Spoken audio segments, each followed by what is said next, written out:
Bonjour, je me présente, je m'appelle Anilou. Alors dans les commentaires, Carpe Diem a souhaité que je fasse un tirage space concernant notre cerveau, étant donné que les scientifiques indiquent qu'on n'utiliserait que 5% de nos capacités cérébrales. Et donc, qu'est-ce qu'on pourrait faire si on utilisait 100% de notre cerveau? Alors, c'est intéressant, merci Carpe Diem. Je vais faire ce tirage, ça m'intéresse aussi, hein. Voilà, alors on verra ce que les cartes disent. Alors, est-il vrai que nous n'utilisons que 5% de nos capacités cérébrales? Et qu'est-ce qui se passerait si on utilisait 100% hein, de nos capacités donc du cerveau? On verra ce que les cartes disent. Alors je retourne la coupe. Alors il y a le printemps avec le banc. Alors le printemps, ça voudrait dire que le cerveau est tout à son début, les bébés encore, hein. Alors c'est le rendez-vous. Actuellement, les capacités de notre cerveau sont à ses balbutiements. Il y a la clé avec le labour.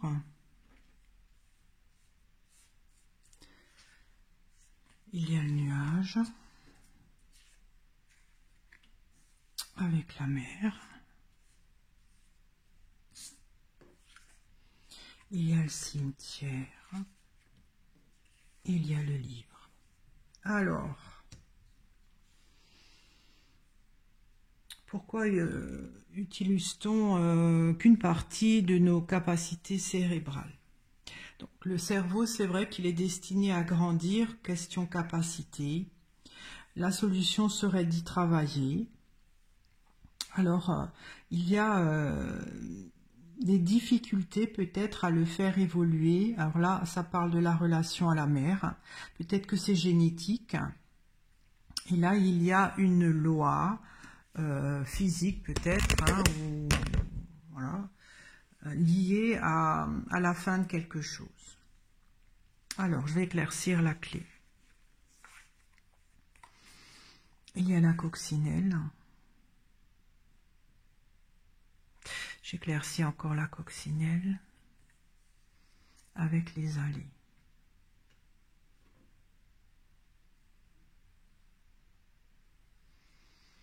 J'éclaircis encore les allées. Il y a la girouette.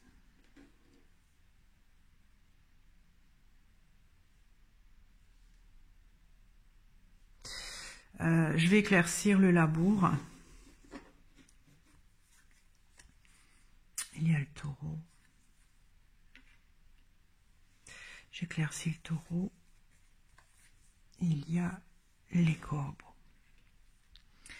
Alors, pourquoi on n'utilise qu'une partie de nos capacités cérébrales? Alors apparemment oui, hein, d'après la coupe, on n'est qu'au balbutiement du potentiel que le cerveau peut faire. La solution serait d'y travailler très ardument. Alors les corbeaux, ça parle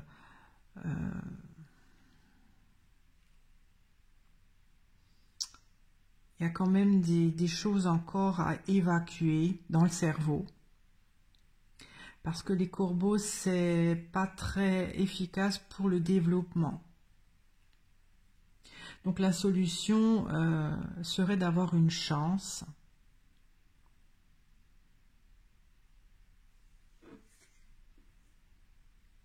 Alors les allées, si on regarde, ça peut être des neurones ou des, je ne sais pas qu'est-ce qu'il y a dans le cerveau qui se séparent pour évoluer. J'ai comme l'impression que notre cerveau est encore en croissance. Actuellement, on ne peut pas parce qu'il n'y a pas...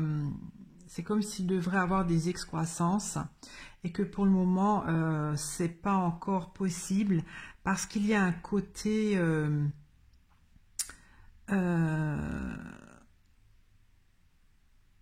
comment dire, c'est pas de la matière noire, mais il y a quelque chose encore qui n'est pas transformé dans le cerveau. Alors je vais éclaircir les corbeaux. Il y a la balance. Et c'est problématique. D'après moi, le cerveau doit encore se développer pour avoir d'autres circuits, je ne sais pas trop comment on dit, les synapses, tout ça. Il faut qu'il se divise. Étant donné que notre cerveau, peut-être, il s'arrête là. Et il faut qu'il se divise pour évoluer. Pour le moment, c'est guère possible. Ça, c'est lié peut-être par la génétique, hein, puisque là, il y a la mère et l'enfant, qui est problématique, parce que là, c'est aussi noir comme les corbeaux. Hein. C'est-à-dire que la mère apporte un petit peu de possibilité de faire évoluer le cerveau de son enfant, mais très peu. C'est un long cheminement. J'éclaircis le nuage et ça donne rien. C'est pas suffisant. Symboliquement, on pourrait aussi voir la cervelle là, avec les différentes nervures là. J'éclaircis encore la sécheresse. Il y a la plume. Ouais, c'est pas assez pour le moment. Je vais éclaircir la mer. J'aimerais bien comprendre qu'est-ce qu'elle fait là, la mer. Alors, il y a le clocher. Ça parle d'ondes cérébrales. J'éclaircis encore le clocher. Et il y a l'hiver. Ça, c'est la fin d'un cycle. Je vais encore éclaircir l'hiver. Il y a la flaque.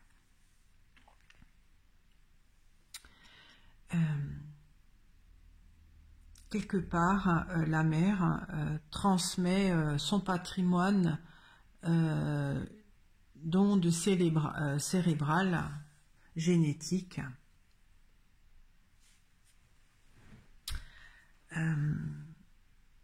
qui n'est pas suffisant. En fait, elle transmet une partie, elle ne renouvelle pas, enfin dire, elle donne pas la possibilité au cerveau de l'enfant de grandir. En fait, elle transmet juste, elle se duplique. C'est trop léger, c'est trop peu pour que le cerveau puisse utiliser 100%.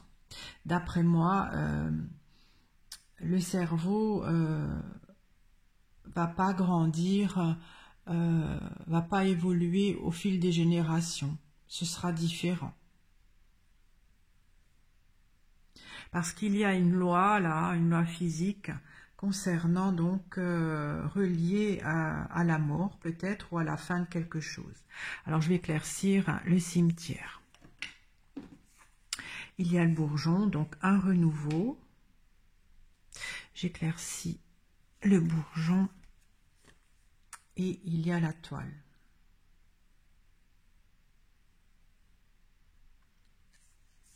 Bon, cette carte est noire aussi, hein.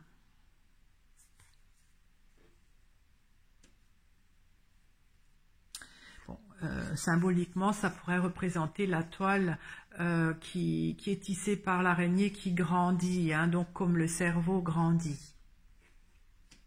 Je vais encore éclaircir la toile. Il y a le pont. Donc, ce pont permet de relier peut-être d'autres synapses ou neurones. J'éclaircis encore le pont. Et il y a l'automne. On va sortir toutes les saisons. L'automne, c'est l'avant-dernière phase qui permet au cerveau de d'utiliser plus de ses capacités. C'est une loi. C'est une loi liée certainement à la mort, pour un renouveau qui amène donc une extension, si on regarde des neurones, hein, qui pourrait permettre au cerveau d'atteindre une expansion aux 3/4. Alors c'est une loi, j'éclaircis le livre, il y a l'arbre mort. Beaucoup de noir. D'après moi, le noir, ça peut correspondre à un manque de possibilité de le faire. Dans les trucs, dans les tirages space, je parle beaucoup de matière noire. Quand je parle d'autre chose, c'est un peu ça en fait. La matière noire, c'est de la matière qui n'est pas, qui n'a pas été empreinte de lumière, donc d'énergie. D'accord, je commence un peu à comprendre. Il y a une loi actuelle, peut-être parce que nous sommes mortels, qui ne permet pas au cerveau d'avoir assez d'énergie pour se développer naturellement, par transmission. Alors voilà, hein, bon, il va évoluer un peu avec les générations, mais très peu. C'est-à-dire, ça va pas dépasser le printemps, hein. Donc, ça va peut-être être 25% quand on regarde, pas plus. Alors, pourquoi utilise-t-on que 5% de notre cerveau? Donc, je l'ai expliqué. Pour y arriver, il faudrait beaucoup y travailler, mais par rapport justement à ce manque de matière, je ne sais pas comment on dit, hein, de matière ce manque de matière qui n'a pas d'énergie, qui est problématique dans notre cerveau. Cette matière, si elle est énergisée, elle pourrait donc faire développer les synapses du cerveau et le faire évoluer. Alors je vais encore éclaircir la girouette. Il y a les anneaux. Ben oui, c'est-à-dire c'est les synapses qui se relient. Hein. Donc c'est également dû parce que c'est génétiquement dupliqué. Hein. C'est dupliqué par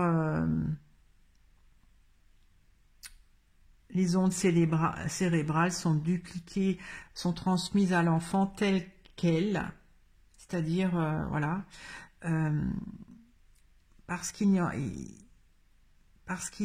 a que des... Enfin, c'est pas une graine, en fait, quand le fœtus grandit, le cerveau n'est pas une graine, en fait, il est dupliqué des gènes, c'est pas en développement. Il y a un peu de lumière qui permettrait éventuellement au cerveau de se développer plus, mais très léger, c'est insignifiant. Je pense que c'est parce que nous sommes mortels. Parce que nous sommes mortels, peut-être qu'on ne vit pas assez longtemps pour développer davantage le cerveau.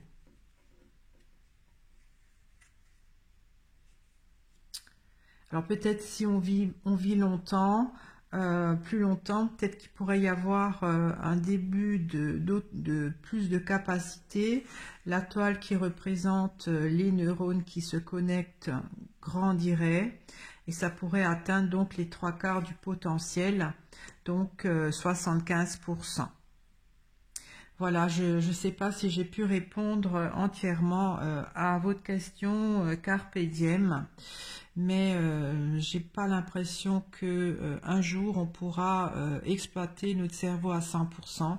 75% c'est déjà pas mal, mais c'est quand même lié à la longévité, à notre... faudrait qu'on devienne très âgé, quoique après le cerveau dégénère, alors je sais pas trop, hein. Je vais peut-être éclaircir là au milieu parce que ça m'a l'air un peu compliqué. Il y a le blé. Alors le blé, ça peut parler de neurones, hein. Là c'est plein de lumière, hein, quelque part, hein. J'éclaircis encore le blé. Et il y a le marais. Ouais, donc oui, j'ai compris. En fait, les neurones dégénèrent, hein, il y a une dégénérescence des neurones en vieillissant qui s'arrêtent donc à la mort. En fait, c'est parce que notre cerveau, à un moment donné, ne peut plus se développer comme notre corps. On a la taille adulte et ça reste comme ça. Donc je crains bien qu'on ne pourra pas un jour exploiter bien plus qu'actuellement. Quoique là, il y a quand même un petit espoir. Parce qu'il y a, après la mort, il y a un renouveau qui permet donc de faire grandir la capacité neuronale du cerveau, qui pourrait donc aboutir jusqu'à 3/4 de ses capacités. Mais ça, je ne sais pas comment que ça pourrait se passer. Je vais encore éclaircir au milieu là. Il y a le bouquet, donc ça s'épanouit. J'éclaircis le bouquet. Et il y a le ruisseau. Oui, c'est-à-dire que le nouveau-né reçoit très peu de potentiel pour développer ses capacités du cerveau cérébral. C'est génétique, c'est la race humaine qui est comme ça. Donc, d'après moi, ça va pas être concevable dans l'immédiat, hein. Bon, je pense que si on pourra développer notre cerveau, c'est plus par des expériences scientifiques qu'on greffe dans notre cerveau des ramifications de neurones, de synapses. C'est plutôt dans ce style-là. C'est pas les générations ou notre race humaine qui va évoluer. Parce que techniquement, c'est pas possible. Notre organisme n'est pas conçu pour faire grandir notre cerveau, hein. Je vais éclaircir la coupe. Il y a les racines. Ça, c'est donc depuis le début. J'éclaircis le banc. Et il y a l'âne qui dit non. Ben, ça confirme. C'est-à-dire qu'on a notre potentiel et en le transmettant par les gènes, ce potentiel, c'est comme si ce potentiel est humain est atteint. On peut un tout petit peu le développer, mais très peu, hein, très peu. Et ensuite, avec l'âge, les neurones qui dégénèrent empêche bien sûr le potentiel de capacité cérébrale. Comme dit, si on pourra un jour exploiter mieux notre cerveau, ce sera par la science, en faisant des greffes ou ben, certainement des puces, des choses comme ça. Alors voilà, c'est un autre dialogue, hein. Et voilà, donc je suis un peu déçue quand même. J'aimerais bien savoir qu'est-ce qui se passerait lorsque on pourra utiliser, qu'est-ce qui se passerait si on utiliserait 100% de notre cerveau. Alors, la vidéo a déjà 19 minutes. J'aimerais bien faire, maintenant que je suis bien dans le bain, faire un deuxième tirage à la suite pour voir quelles seront les capacités une fois que le cerveau est exploité à 100%. Hein. Alors, je m'y lance. C'est pas souvent que je le fais, mais je trouve que maintenant que j'ai compris un peu, que je suis dans l'ambiance, ce serait bien. Alors, je continue. Que pourrait faire l'humain une fois, au cas où il aura 100% de ses capacités intellectuelles? Qu'est-ce qui se passerait pour l'homme, point de vue compétences, possibilités, qu'est-ce qui se passerait donc si le cerveau serait utilisé à 100% de ses capacités cérébrales? Alors il y a l'amour avec l'enfant. Alors j'ai l'impression qu'il resterait éternellement jeune. Formidable. Vivement les puces qu'on nous greffe. Il y a le pendule avec le chat. Bon, cette idée est quand même un peu farfelue. Hein. Ça veut dire qu'on deviendrait immortel. Et en fait, je pense que c'est pas possible. Il y a la lune avec les anneaux. Alors la lune, est-ce que c'est notre cerveau?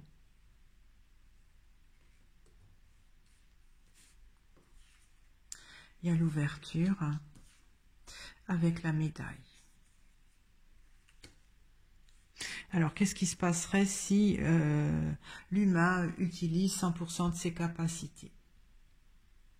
Donc, il aurait beaucoup d'intuition, d'après moi.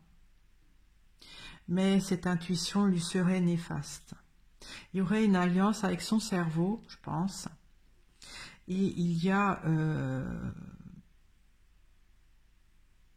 alors, ça représente de la lumière.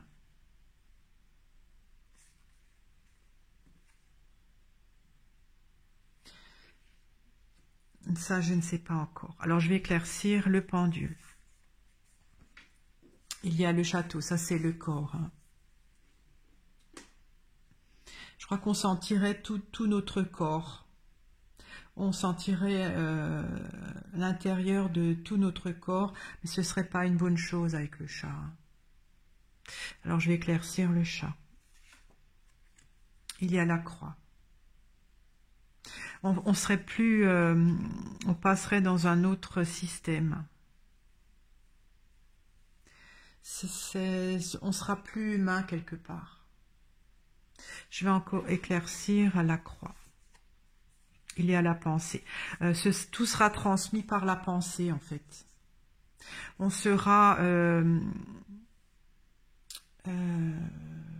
c'est comment on dit là quand on fait de la télépathie, mais ce ne sera pas bien. Peut-être qu'on pourra lire dans les pensées des autres.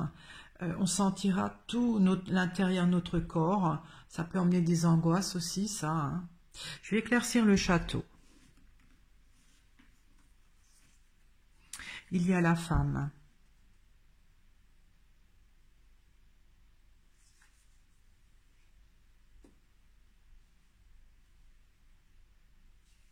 Alors, je ne sais pas pourquoi la femme est sortie.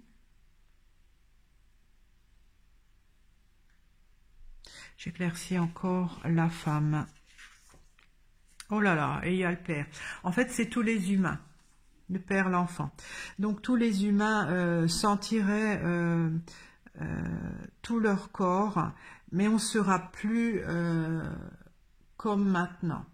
On sera plus dans le côté pensée, onde cérébrale, télépathie, et ce ne sera pas une bonne chose. On ne sera plus vraiment humain quelque part. Alors j'éclaircis la lune. Il y a les empreintes. Ouais, c'est assez virtuel tout ça, hein, parce qu'en fait, on sera plus... c'est pas qu'on sera pas visible, quoique peut-être. J'éclaircis les empreintes. il y a la campagne. La campagne, c'est très calme.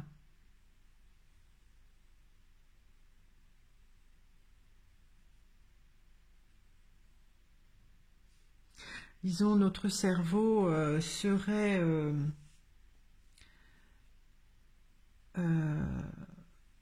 en fait, notre cerveau serait calme. C'est pas comme si on vit pas, mais un petit peu. Il y aurait plus de tension, puisqu'on sentirait tout ce qu'on a dans notre corps, qu'on pourra instantanément discuter par télépathie. Mais quelque part, notre cerveau deviendrait calme, c'est-à-dire il n'y aurait plus beaucoup de... je ne sais pas comment on dit ça, quand on prend des scanners des autres ondes cérébrales, là ce serait plat, ce serait pas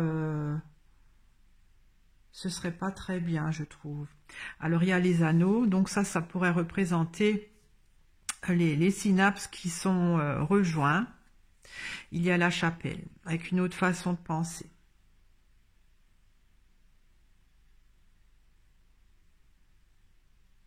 Oui, ça me paraît pas très terrestre, tout ça, très humain.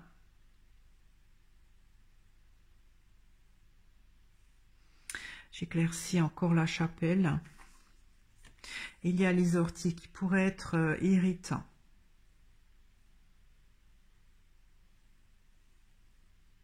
Alors vous imaginez si on peut lire dans les pensées de chacun, si on peut, si tout le temps on sent à l'intérieur de notre corps, on sent tout le temps les battements de notre cœur, on entend notre digestion, qu'on entend 36 voix qui nous parlent, qu'on entend les pensées des autres, c'est pas possible, hein, ça va pas être une possibilité d'une vie normale.